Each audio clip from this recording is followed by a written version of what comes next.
All right, so as long as you got your key handy.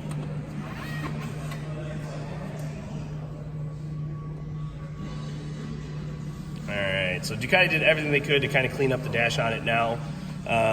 In the bottom right is obviously going to let you know everything within the mode that you're in. Your wheelie control, ABS setting, your traction control, and then it'll let you know that the quick shifter is on and running in the background in the up-down fashion.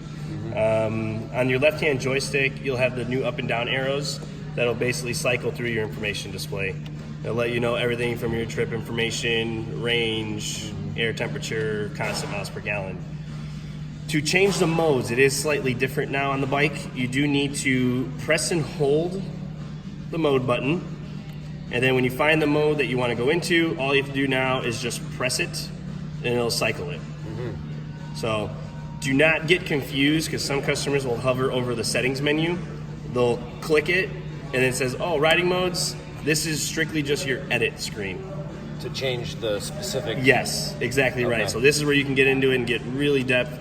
Engine, the new way that you go through the engines, it's foolproof. Nice. Before, the older ones were just numbers, and it was, you didn't know what number 1 was and what number 4 was the difference. Right.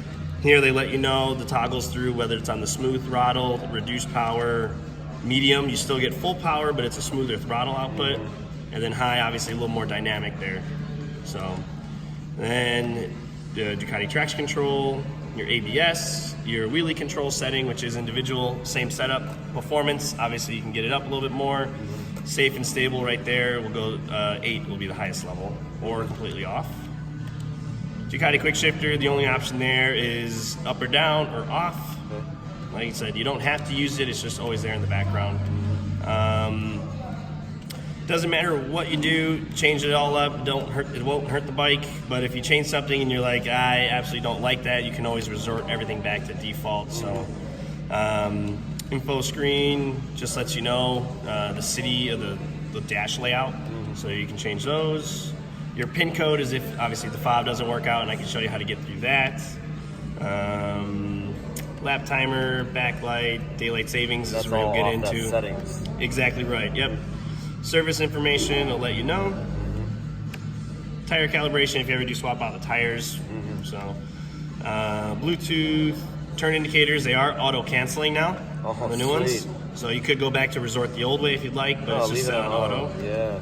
And then info screen is simply just going to let you know here just the battery and everything, so where you're at. Great. So that's into there. Cruise control is going to work the same, won't work below 30 miles an hour. Turn it on, it'll activate it, set to deactivate it. Clutch, either one of the brakes. Fog lamp button is just a button. It doesn't do anything until you actually get the fog lamps and then plug them in, and then that button becomes usable. Right. The same thing with the heated grips right now until we install yours. Then that button there will become usable.